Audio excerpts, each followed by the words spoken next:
감사합니다. 한 주 동안 평안하셨지요? 하나님의 은혜 가운데서 또 이 어려운 시국에 모두들 하나님의 날개 보호 아래 있게 되어서 정말 모두 건강하신 그러한 모습으로 이렇게 느껴집니다. 사실은 요새는 무소식이 무슨 소식이에요? 무소식이 희소식이에요. 어디서 뭐 전화가 오면 덜컥합니다. 혹시 뭐 문제가 있지 않나. 그래서 아무 소식이 없는 게 오히려 참 마음에 안전을 이렇게 안정한 마음을 갖게 되는데요. 뭐 여러분들 다 아시다시피 우리 김영숙 집사님의 아드님이 완쾌되어 일하는 그러한 까지 갔다고 이렇게 하니까요. 얼마나 반가운 소식인지 모르겠습니다. 자, 오늘은 계속해서 선악의 대쟁투사 중에서 이 아브라함 생애에 나타난 선악의 대쟁투라는 제목으로 말씀을 드리려고 합니다. 자, 오늘 창세기 12장 1절로 2절에 있는 말씀입니다. 창세기 12장 1절로 2절에 있는 말씀, 우리 한번 있는 곳에서 다 같이 좀 읽어주시면 좋겠습니다. 여호와께서 시작. 여호와께서 아브라함에게 이르시되 너는 너의 본토 친척 아비의 집을 떠나 내가 내게 지시할 땅으로 가라. 내가 너로 큰 민족을 이루고 내게 복을 주어 내 이름을 창대케 하리니 너는 복의 근원이 될지라. 여러분, 지난 시간까지 창세기 11장에 나오는 바벨탑 사건을 이제 시작으로 해가지고 바벨론과 예루살렘 이 두 공간을 사이에 둔 선악의 싸움에 대하여 말씀을 드렸죠. 이 바벨탑 사건을 계기로 해서 인종이 흩어지기 시작했습니다. 뭐 서로 언어가 막 달라지니까 같이 살 수가 없어요. 그래서 언어가 비슷한 사람들끼리 모여가지고 흩어지기 시작한 거죠. 자, 이러면서 인구가 점점 늘어가자 나라들을 만들기 시작합니다. 바벨탑 사건 이전 시대에는 부족 시대라고 볼 수가 있겠죠. 그래서 나라까지는 형성이 안 되고 이런 부족들이 이제 모여서 나라를 인종을 그렇게 이어가면서 삶을 살았죠. 그런데 이렇게 나라로 형성이 되니까 이제 하나님도 부족 종교에서 이제 이 나라를 구성하는 그러한 신앙 체계를 구축하셔야 되겠습니다. 그 전에는 아담, 셋, 에녹, 그리고 무두셀라, 노아, 셈 이런 족장별로의 어떤 구성을 통해서도 인근의 하나님의 복음을 다 커버할 수가 있었는데 그 주변에 있는 족장들이 이제 그 족속들이 늘어나면서 이제 나라를 형성하게 되니까 하나님도 이제 이 부족을 가지고서는 나라를 대항할 수가 없어요. 그래서 하나님도 이제 거대한 나라를 이제 하나님의 나라, 제사장 나라를 이제 만들기 위하여 하나님 계획을 하셨죠. 그래서 그 나라가 이제 한꺼번에 탁 생기는 것이 아니라 훌륭한 한 부조를 일으켜 가지고 그 씨를 통해서 이제 점차적으로 나라를 구성하려고 한 것입니다. 그 시조가 누굴까요? 그 시조가 아브라함입니다. 이 아브라함이라고 하는 이 걸쭉한 인물을 일으켜 가지고 그의 이제 후손을 통해 가지고 나라를 만들려고 하는 거죠. 그래서 아브라함의 아들 이삭, 이삭의 아들 야곱, 야곱의 12아들을 통해서 이제 12지파의 나라가 나라가 형성이 되는 거죠. 자, 그래서 하나님은 그 제일 꼭지점에다가 아브라함이라고 하는 걸쭉한 인물을 두신 것입니다. 그래서 이 부분에 대하여 부조와 선지자 125쪽에는 이렇게 말씀하고 있습니다. 바벨에서 흩어진 후 또다시 우상 숭배가 거의 보편화되자 마침내 주께서는 완고한 범법자들은 그들의 악한 길을 따르도록 내버려 두시고 셈 계통의 아브람을 택하셔서 후대를 위하여 당신의 율법의 보존자로 삼으셨다 그랬습니다. 그 아브람을 선택해 가지고 율법의 보존자, 사실 율법이라고 하는 것은 깊이 들어가면 복음이죠. 이 복음의 보존자를 이 아브람의 후대를 통해서 이제 계획을 하셨다 그렇게 나와 있습니다.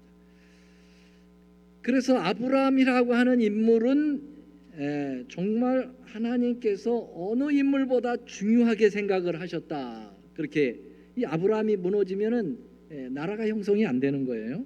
그래서 하나님은 이 아브람을 아주 굉장한 기대를 가지시고 섭리를 하시면서 일을 하시게 되는데요.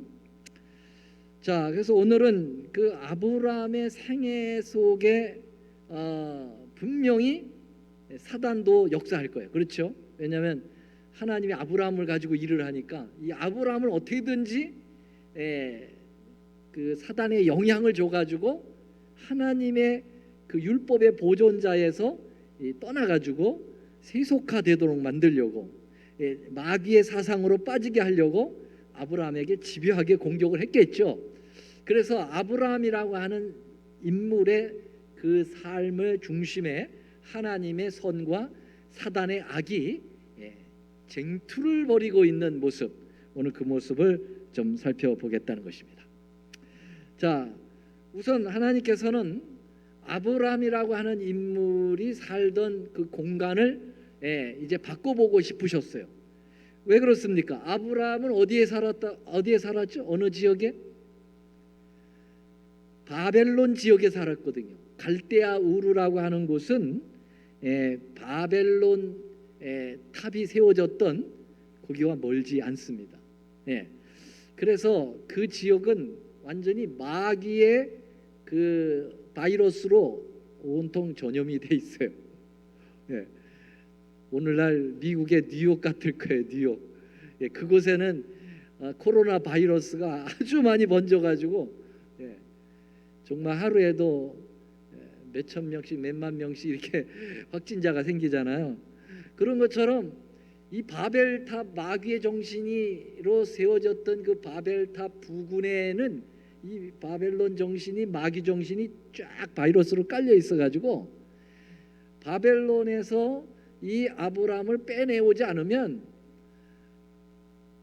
율법의 보존자로 또 제사장 나라의 가장 선구자로 세울 수가 없는 거예요. 그래서 아브람을 나오도록 명령을 하죠. 그게 오늘 본문의 말씀입니다. 자, 한번 다 같이 한번 다시 한번 읽어볼까요? 창세기 12장 1절입니다. 시작. 여호와께서 아브람에게 이르시되 너는 너의 본토 친척 아비의 집을 떠나 내가 내게 지시할 땅으로 가라 그랬습니다. 자, 그러면 여기 노란 글씨로 제가 표현을 해놨는데요. 친척 아비의 집을 떠나라 그렇게 얘기했어요. 그러면은 친척도 다 두고 사실은 매정하지만은 아버지도 두고 그렇게 떠나야 되는 거예요. 왜냐하면은 이미 아버지 정신도 바벨론화 되어 있고 그리고 그 친척들도 바벨론화 정신이 되어 있습니다. 그래서 하나님은 깔끔하게 아브람만 나오도록 하신 거죠. 근데 아브람이 떠나긴 떠났습니다. 떠나긴 떠났는데 깔끔하게 떠나지 못했어요. 아버지도 모시고 나왔고 친척인 조카 롯도 데리고 나왔습니다. 물론 이제 아브람의 아버지를 중간에 오다가 이제 머물게 하고 이제 아브람만 오는데 그 롯은 계속 데리고 다녔습니다. 이런 문제, 요게 이제 문제가 좀 있었죠. 그 정신을 깔끔하게 떨고 나와야 되는데 그런 영향을 주는 사람들을 데리고 나온 게 이제 사단의 이제 도전이었죠. 그래서 화이트부인은 이렇게 이야기했습니다. 정언의 말씀 부조와 선지자 126쪽에 보면은 아브라함은 그의 초기 생애에 교제하던 것들로부터 분리되어야 했다 그랬어요. 친족과 친구들의 가만은 주께서 당신의 종에게 주고자 의도하신 훈련에 방해가 될 것이었다 그랬어요. 이제 아브라함은 특별한 의미에서 천국과 연결되어 있으므로 그는 낯선 사람들 가운데서 살아야 하였다. 그의 품성은 온 세상 사람들과는 다른 특별한 것이어야 하였다. 그는 자신의 행동 노선을 친구들이 이해할 수 있도록 설명할 수도 없었다. 영적인 사물은 영적으로 분별되므로 아브라함의 동기와 행동은 우상을 섬기는 그 친족들에게는 이해되지가 않았다. 왜 그들을 두고 나오라는 겁니까? 아브라함이 자꾸 하나님의 방향으로 나가려고 그러면은 야 그거 왜 그렇게 하냐고, 그건 맞지 않지 않느냐고, 이 세속적인 개념, 바벨론적인 개념을 가지고 아브라함의 이 성스러운 거룩한 일을 자꾸 이렇게 막을까봐 하나님께서 깔끔하게 떨고 나와라 했던 거거든요. 근데 그렇게 하지 못했어요. 그래서 아브라함은 한동안 바벨론에서 나왔기는 했지만은 바벨론 정신에 물들어 있었습니다. 그 물들어 있는 모습을 우리는 종종 보지요. 어떤 모습입니까? 여기 창세기 12장 5절에 보면은 아브라함이 그 아내 사레와 조카 롯과 하란에서 모은 모든 소유와 얻은 사람들을 이끌고 가나안 땅으로 가려고 떠나서 마침내 가나안 땅에 들어갔더라. 그러니까 이 아브라함이 완전하게 하나님 말씀에 전적인 순종은 못했어요.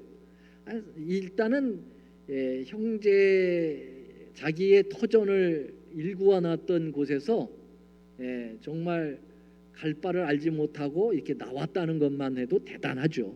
그것도 대단한 믿음입니다. 여러분들에게 지금 하나님께서 떠나가지고 저 아프리카로 가라 이렇게 하면은 쉽게 떠나시겠어요? 지금 뭐 잡도 다 해놓고 우리 가족도 다 있고 그런데 떠날 수 있겠습니까? 근데 지난번 그 화요일 날 그 기도회가 있었죠. 그 화요일 날 이충한 목사님이 이끄는 기도회가 있었잖아요. 그래서 그 어디입니까? 볼리비아하고 인도 지역을 연결해 가지고 인터뷰하면서 기도를 했는데 그때 볼리비아의 선교사 김도성 장로님이 있어요. 여러분도 혹시 보셨는지 모르지만 그 장로님이 이 경험을 했더라고요. 그래가지고 어느 날 그 사람 치과 의사고 굉장히 부유하게 살았고 뭐 하나 불편함이 없이 살았어요. 그리고 교회도 그냥 잘 나갔고요. 그런데 너무 나태해서 자기가 신앙에 이렇게 올인을 하지 못한 그런 점이 있어서 마음에 이렇게 부담이 있었나 봐요. 그런데 어느 날 갑자기 하나님께서 너 떠나라, 갑자기 떠나라는 음성이 들렸다는 거예요. 그래서 아무런 계획도 없이 그냥 치과 병원 문 닫아버리고 그리고 자녀들 다 데리고 볼리비아로 떠나버린 거예요. 아무도 모르는 곳에. 거기서 선교 사업을 시작을 한 거예요. 그게 벌써 10년이 된 거예요. 야, 참 그게 쉽지 않은데 대단하다. 참 감동을 많이 받았어요. 아브라함의 경험이에요. 나오긴 나왔는데 하나님께서 하라는 대로는 다 하지는 못한 장면이 여기 12장 5절에 나오고 있습니다. 자, 그래서 아브라함이 아직도 바벨론의 정신에 물들어 있는 행동을 하는 게 뭐죠, 여러분? 그가 가뭄이 들어가지고 가나안에서 어디로 갔습니까? 애굽으로 내려갔죠. 애굽으로 내려갔는데 애굽의 왕이 사라를 보고 어떻게 했어요? 와, 사라가 되게 예뻤는 모양이에요. 얼마나 예뻤는지 한눈에 딱 왕의 마음에 들어가지고 그 사라를 이제 자기의 왕비로 맞이하려고 하는 마음이 있잖아요. 아브라함이 알고 이미 알고 자기 아내의 특출한 그러한 미모를 알고 왕에게 분명히 간택을 받을 거다. 근데 남편이 있다고 하면은 남편을 죽여서라도 뺏어갈 거다. 그런 생각을 하고 어떻게 했죠? 혹시 바로가 당신을 찾거든 나를 누구라고 하라고요? 오빠라고 하라. 오빠. 그 말은 뭐예요? 당신이 그 애굽 왕에 팔려가든 상관없이 나는 살아야 돼. 그렇게 생각해서 한 말 아니겠어요? 그렇죠? 그러니까 다시 말하면 아내를 버리는 거예요. 자기 생명을 위해서. 이런 사람을 하나님께서 어떻게 민족의 조상으로 만드십니까? 아직도 바벨론 정신이 그런 정신이에요. 바벨론 사람들은 가차없이 자기 생명을 해선 부인도 버릴 수 있다고 생각을 하는 사람들이에요. 아직도 정신이 물이 안 빠진 거예요. 바벨론 물이 안 빠진 거예요. 뭐 여러분들 그 얘기는 잘 압니다. 그래서 결국 하나님께서 꿈으로 역사해 가지고 바로에게 그 아내를 건들지 못하게 하고 다시 돌려보내죠. 자, 그것으로 끝나지 않고 또 어떤 일을 합니까? 가장 결정적 실수를 또 저지르죠. 하나님은 아브라함을 갈대아 우르 바벨론 지역에서 끌어낼 때 약속하고 끌어냈어요.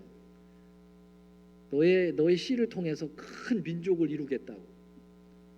바다의 모래알처럼 하늘의 별처럼 너희 자녀를 많게 하겠다고. 그런 약속을 하고 끌어냈거든요. 너의 후손을 통해서 이제 메시아가 나올 것까지도 암시를 줬죠. 자, 그런데 세월이 흘러갑니다. 바벨론에서 나왔고 가나안 땅에 들어오기는 했는데 세월은 흘러가지고 점점 나이가 들어가는데 사라는 이제 경수가 끊어질 그런 지경이고 자기도 이제 고목나무가 돼버릴 그러한 상황이었죠. 그때 이 둘은 모의를 합니다. 아무래도 하나님께서 그 약속을 잊어버리신 것 같다. 그러니까 당신이 생산 능력이 떨어지기 전까지 빨리 우리가 하나님을 좀 도와야 되지 않겠냐? 생각은 기특한 것 같지요.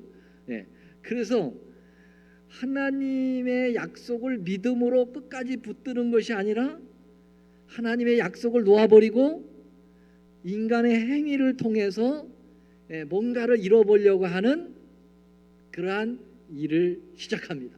그게 무슨 일이었어요? 이거죠. 자, 이렇게 내 큰 민족을 이루고 내게 복을 주겠다 이렇게 약속을 했는데 사레가 아브라함에게 이르되 여호와께서 나의 생산을 허락지 아니하셨으니 원컨대 나의 여종과 동침하라. 내가 혹 그로 말미암아 자녀를 얻을까 하노라 하매 아브라함이 사라의 말을 들었다 그랬습니다. 자, 여러분, 이 사라가 아무래도 우리는 대를 이어야 되고 하나님의 약속을 이루어야 되는데 하나님은 아무런 응답도 없으시고 우리 둘 사이에는 아기가 생길 기미도 보이지 않고 그러니 내 몸종이라도 당신이 통해서 아기를 낳아서 그 뜻을 이룹시다 그렇게 얘기했어요. 이건 정말 하나님이 원하시는 게 아니었어요. 하나님은 그들의 믿음을 지금 시험하고 있는 거죠. 딜레이 시킴으로써. 이 딜레이가 되면은요 사람이 이렇게 본연의 자세가 나와 이 본색이 드러나거든요. 그래서 하나님이 믿음을 왜냐하면 아브라함 보통 인물이 아니어야 되기 때문에 시험을 하시는 거예요. 테스트를 하는 거죠. 근데 이 첫 번째 테스트 실패하는 겁니다. 아브라함이 여보 그러면 안 되지. 하나님 우리하고 약속했잖아. 좀 기다려야지. 이렇게 나와야 되지 않아요? 근데 여기 보세요. 나의 여종과 동침하라 딱 그랬더니 바로 아브라함이 사라의 말을 들었다 그랬어요. 아브라함도 동의를 한 거죠. 그냥 조금도 지체함이 없어요. 예. Sure. 그리고서는 그냥 바로 하갈에게 들어가서 아기를 만들어내는 겁니다. 예. 이게 바로 뭐예요? 이게 행위로 말미암는 의 아닙니까? 자기의 행위를 통해서 의를 이루려고 하는 거예요. 그러면 바벨론의 정신이 무슨 정신이에요? 인간의 행위를 통해서 뭔가 하려고 하는 정신이죠. 하나님의 정신은 무슨 정신이에요? 믿음을 가지고 하는 그러한 것이죠. 근데 마귀는 계속 행동. 그래서 바벨탑 쌓을 때도 뭐예요? 인간의 우리의 행동을 통해 가지고 바벨탑을 쌓아 가지고 하나님하고 한번 대적해 보자는 거거든요. 우리의 이름을 내자는 거거든요. 인간의 행위를 자꾸 강조하는 거거든요. 그러니까 아브라함이 바벨론에서 배웠던 그 정신이 아직도 물이 안 빠진 상태에서 이러한 첫 번째 테스트를 실패하는 겁니다. 여러분, 하나님께서 왜 기다리게 하는가? 때로 우리하고 약속을 하실 때 있죠. 우리가 하나님 앞에 기도하고 성경의 약속을 의지해서 하나님 이 약속에 의지해서 기도합니다. 그런데 빨리 들어주실 때가 있고 안 들어주실 때가 있죠. 그렇죠? 시간이 늦어질 때가 있죠. 그럴 때 여러분들은 어떻게 생각합니까? 아이 뭐 난 최선을 다해서 기도했고 하나님은 응답이 없으니까 내가 내 행동을 통해서 뭔가를 해야지. 이렇게 해서 행위로 바뀌어지죠. 실패한다는 거죠. 그거 아니라는 거죠. 여러분, 특별히 재림교인들은요 이 테스트가 있습니다. 왜냐하면은 예수님의 재림이 딜레이 되고 있어요. 그렇죠? 예. 벌써 2000년이 넘어가는데 오실 생각을 안 하시잖아요. 그러니까 재림교인들이 어떻게 생각해요? 약속을 잊어버리셨나 하나님께서? 예수님이 안 오실래나? 그러면서 자꾸 이상한 행동을 한단 말이에요. 자꾸 세속으로 빠져간다든지. 왜 이렇게 기다리게 하냐 이거예요. 여러분, 테스트예요. 본색을 드러내게 하는 하나님의 또 뜻이 있을 수 있습니다. 그래서 예수님 때문에 기다리는 사람은 끝까지 기다리는데 그냥 다른 원인으로 인해서 기다리는 사람들은 끝까지 못 기다려요. 그걸 이제 어떻게 볼 수가 있냐면은 결혼식 할 때 말이죠. 어느 결혼식에 신랑 친구들이 말이죠. 장난을 쳐가지고 결혼식장을 늦도록 만들어 버렸어요. 그러다가 차가 진짜 막혀가지고 2시간을 늦었단 말이죠. 그러면은 결혼식장에 많은 사람들이 왔습니다. 신랑이 올 때를 기다립니다. 안 오는 거예요. 그러면은 어떻게 됩니까? 하객들은 대부분 갑니다. 그냥. 왜냐하면 결혼식 때문에 왔지 신랑 때문에 온 거 아니에요. 그래서 부조금 냈으니까 지하에 차려난 피로연 대략 먹고 갑니다. 2시간을 누가 기다려줍니까? 다 갑니다. 그런데 아무리 늦어도 신랑이 늦게 와도 끝까지 남고 기다리는 사람이 있어요. 누굽니까? 신부는 기다려요.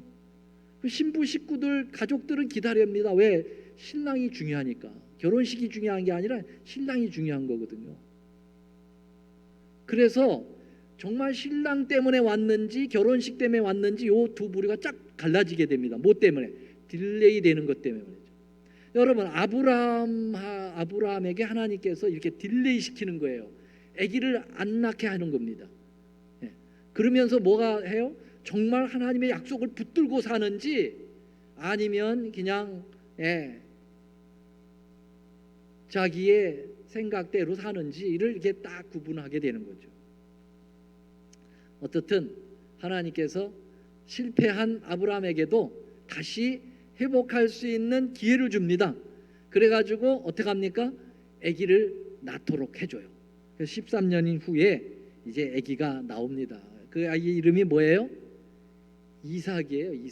이삭이 나왔는데 여러분 이삭이 나올 때는 이미 둘 다 생산 능력이 다 끝났습니다.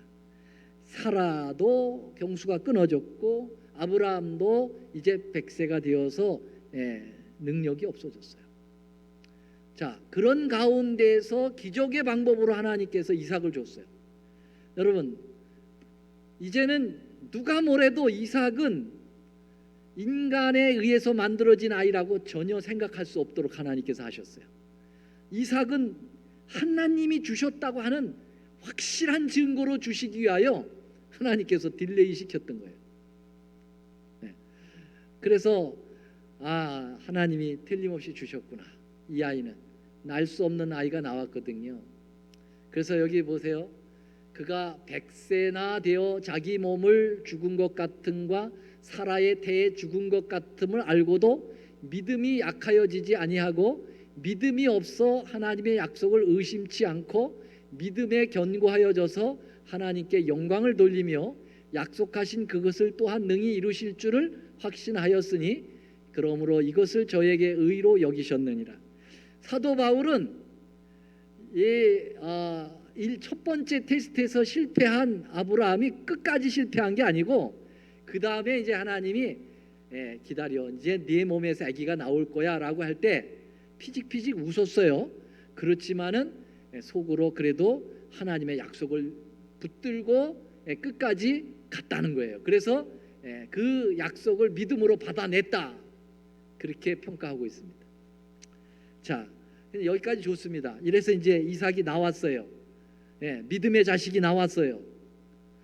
그런데 문제는 먼저 나온 그 하갈에 통해서 나온 이스마엘이라고 하는 친구가 형이잖아요. 이복이지만 형이에요.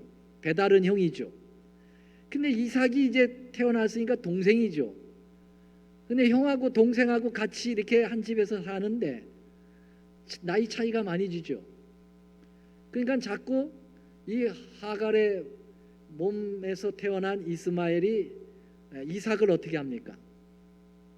자꾸 아버지 어머니 안 보는 사이에 꿈밤도 주고 일도 시키고 자꾸 괴롭히고 희롱하고 그러는 겁니다. 그러다가 어느 날 누구한테 걸렸습니까? 사라에게 걸려버렸어요. 사라가 자기의 친 뱃속에서 나온 이삭을 저 몸종 하갈에서부터 나온 이스마엘에 의해서 핍박을 받고 고통당하는 것을 보고 놀림당하는 것을 보고 또 아주 여러 가지 심부름시키는 그런 아주 안쓰러운 모습을 보고 눈에 불이 나버렸어요. 가뜩이나 눈에 가시같이 생각되었는데 그것이 현장 목격된 겁니다. 그래서 어떻게 했을까요? 자 보세요. 창세기 21장 9절 12절 사라가 본즉 아브라함의 아들 애굽 여인 하갈의 소생이 이삭을 희롱하는지라 그랬어요. 사라의 눈에 딱 걸려버린 거예요. 됐다. 언젠가는 내쫓아버리려고 했는데 물증이 없어요. 심증은 있는데 근데 물증이 딱 걸려버린 거예요. 그래서 바로 아브라함 남편에게 갑니다. 언제는 저 여종에게 들어가서 애기 낳아 그렇게 졸라댔던 사라가 이제는 뭐라고 그러는 거예요? 이 여종과 그 아들을 뭐 하라고요? 내쫓아버리라고 그랬어요. 야, 이 아브라함이 그 소리를 듣고 참 괴로워했어요. 그래도 아무리 첩의 자식인데 그래도 자기 자식이거든요. 그런데 그 아이와 저기를 내칠 수가 없어요. 너무너무 괴로워하는 거예요. 그래서 11절에 보니까 아브라함이 그 아들을 위하여 그 일이 깊이 근심되었다 그랬어요. 여러분 행위로 말미암는 의의 자식이 생기면 굉장히 고민이 많아집니다. 갈등이 많아져요. 처음엔 좋은 것 같아요. 자기가 뭘 해가지고 이뤄놓았기 때문에 으쓱거릴 수도 있고 자기 자랑도 할 수 있고. 그런데 여러분 행위로 말미암는 자식이 나오면요 그 다음서부터는 싸움이 일어나는 거예요. 내 내면에서도 그렇고요, 교회 안에서도 그렇고요, 이 세계 속에서도 그렇습니다. 믿음에 말미암아 살려고 하는 의의 사람들하고 계속 행위적인 정신을 가진 그러한 사람들, 교인들끼리 싸울 수밖에 없어요. 네. 근데 누가 누구를 공격하죠? 네. 행위의 자식이 믿음의 자식을 항상 공격합니다. 네. 여러분, 내 자신 안에서도 그래요. 내 행동이 자꾸 믿음을 자꾸 공격합니다. 그래서 위축돼요. 자꾸. 공격은 항상 마귀 쪽에서 하거든요. 그래서 교회도 보면은요, 참 신실하고 훌륭한 사람들 많은데 한두 사람의 인간적 생각을 가진 행위로 말미암는 그러한 바벨론 정신을 가진 교인이 그 교회를 갖다 아주 어지럽히는 일들을 굉장히 많아요. 한두 사람만 어지럽히면요 꼼짝을 못 하더라고요. 힘들어요. 의인들은 말을 또 잘 안 해요. 그래서 참 교회가 고난 겪는 일이 얼마나 많은지 모릅니다. 이 개인도 그렇고 교회도 그렇고 모든 이 역사가 그래요. 선악의 대쟁투가 그렇습니다. 이 아브라함의 가족사를 통해서 우리는 아주 실제적으로 느끼는 거죠. 자, 하나님께 아브라함이 물어봅니다. 여쭤봅니다. 하나님, 이거 어떻게 하면 좋겠습니까? 얼마나 기도했겠어요. 이 자식을, 그래도 내 자식인데 지금 내치면 저 자식도 저거 어떡합니까? 그랬더니 하나님께서 아주 냉정하시게 말씀하십니다. 12절입니다.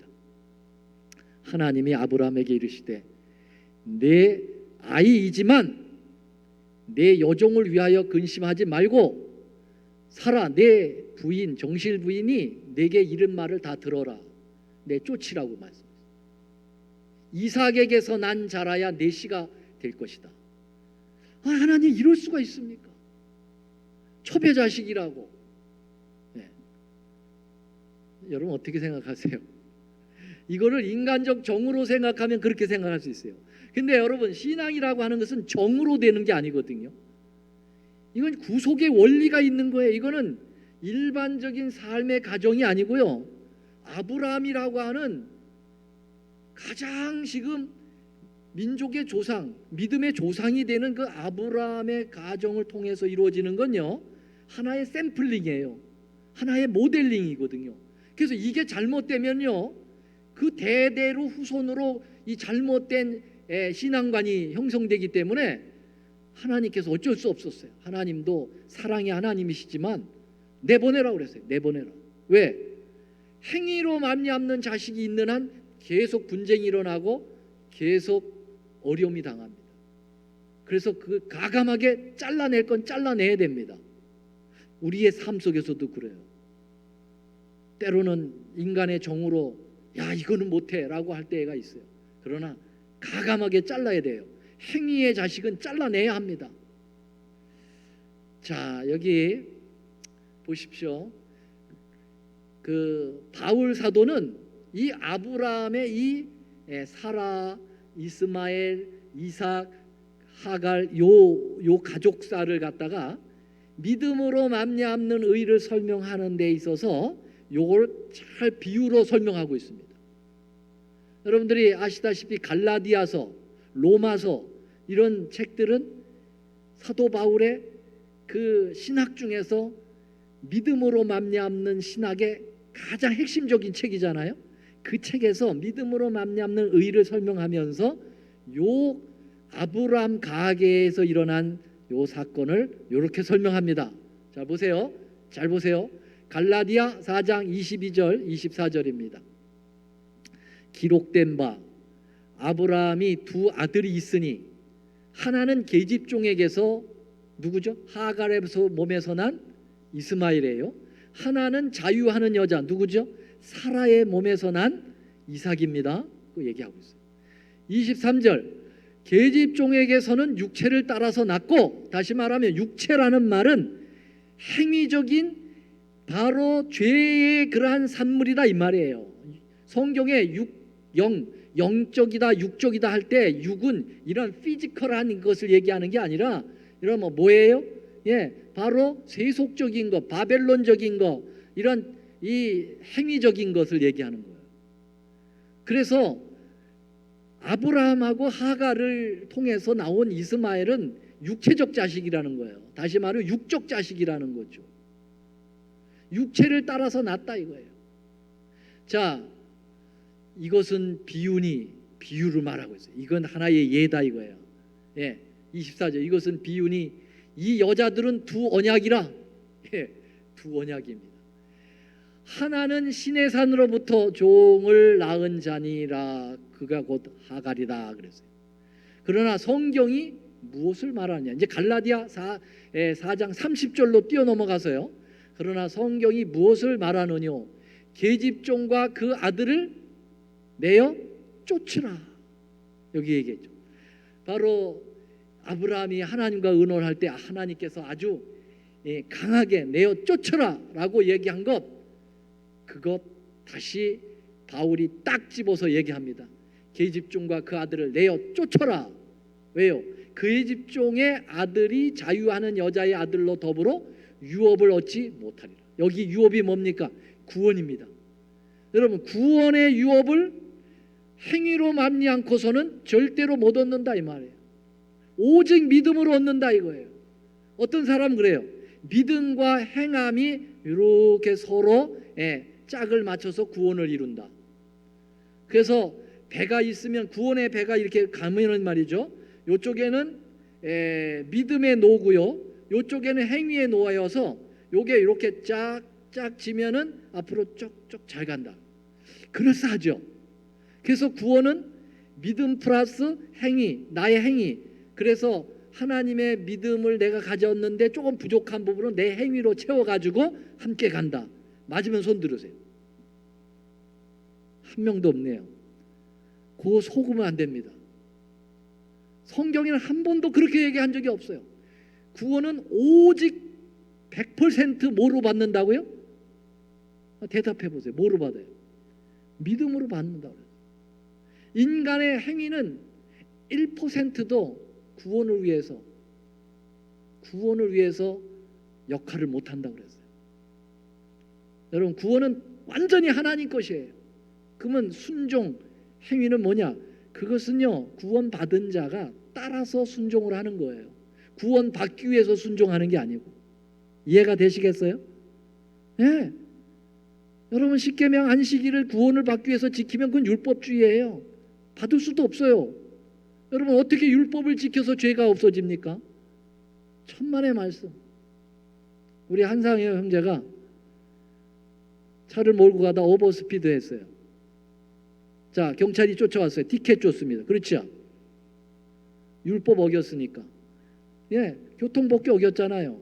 그러니까는 죄의 싹은 사망이에요. 다시 말하면 티켓 받은 거예요. 자, 그러면 한상혁 집사님이 티켓을 딱 받은 다음에 내가 지금부터 철저하게 교통법규를 지켜서 요 티켓 받은 것을 없애버리겠다. 없어집니까? 안 없어집니까? 얘기해 보세요.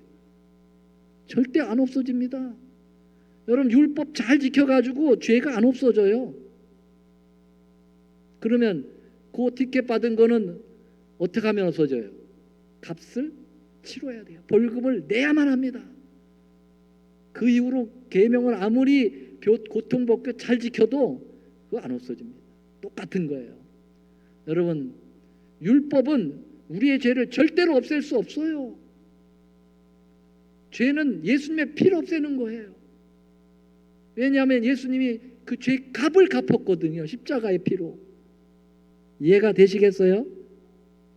네. 여기 유복이 어머니가 이해가 된다고 그러시네. 우리 유복이 어머니는 이 방송으로 못 들어오시기 때문에 아침 교가 방송을 하는 것으로 들어오셔요. 참 열심히세요. 얼마나 열심히신지. 오늘 아주 먼저 전화하셔가지고 꼭 방송해달라고 그래서 제가 지금 같이 방송하고 있는데요. 어쨌든 여러분, 중요한 것은 여기 보면은 이 계집종의 아들 이스마엘하고 이삭하고 함께 유업을 받는다 못 받는다? 못 받는다 이거예요. 행위의 자식은 내보내야 되는 거예요. 좀 안 됐지만은 가감하게 잘라버려야 돼요. 구원의 자식이 오직 그 유업을 얻게 되는 거죠. 이 믿음의 자식인 이삭을 통해서 말이죠. 자, 그러니까 아브라함의 삶을 통해서 선악의 대쟁투가 굉장히 치열하게 벌어졌음을 오늘 공부했습니다. 아시겠죠? 그래서 아브라함의 삶이 정말 우리의 하나의 샘플링이 돼 있어요. 그가 실패한 것, 그가 성공한 것, 이런 것을 통해서 이렇게 살아야 되겠구나, 이렇게 선악의 대쟁투의 싸움 속에서 우리가 선을 선택하여 승리를 해야 되겠구나, 이거를 잘 공부했습니다. 여러분, 이제 다음에는 아브라함 생애에 나타난 선악의 대쟁투 2를 공부할 거거든요. 다음 주에는 2를 공부하는데 2에는 이제 아주 하나님께서 결정적인 테스트를 하거든요. 그 결정적 테스트를 선악의 대쟁투 국면에서 또 공부하도록 하겠습니다. 오늘은 여기까지 말씀을 살폈습니다. 여러분 잘 들으셨죠? 믿음 안에서 항상 승리하시는, 오직 믿음으로 승리하시는 여러분과 제가 되기를 간절히 바라면서 말씀을 드리겠습니다. 감사합니다. 다시 기도하겠습니다. 사랑의 아버지, 오늘 아브라함의 한 개인 가정사에 대한 이야기지만 선악의 대쟁투가 치열하게 벌어진 역사를 살펴보면서 오직 믿음으로만 구원에 도전해야 된다는 사실을 오늘 배우게 되어서 감사합니다. 우리의 마음속에 있는 행위적 정신인 바벨론 정신은 언제든지 냉정하게 잘라버릴 수 있도록 도와주시옵소서. 그래서 오직 믿음으로 정진하고 오직 예수님으로 승리하는 우리 모두가 되도록 축복하여 주시옵기를 예수님의 이름으로 간절히 기도 올리옵나이다. 아멘.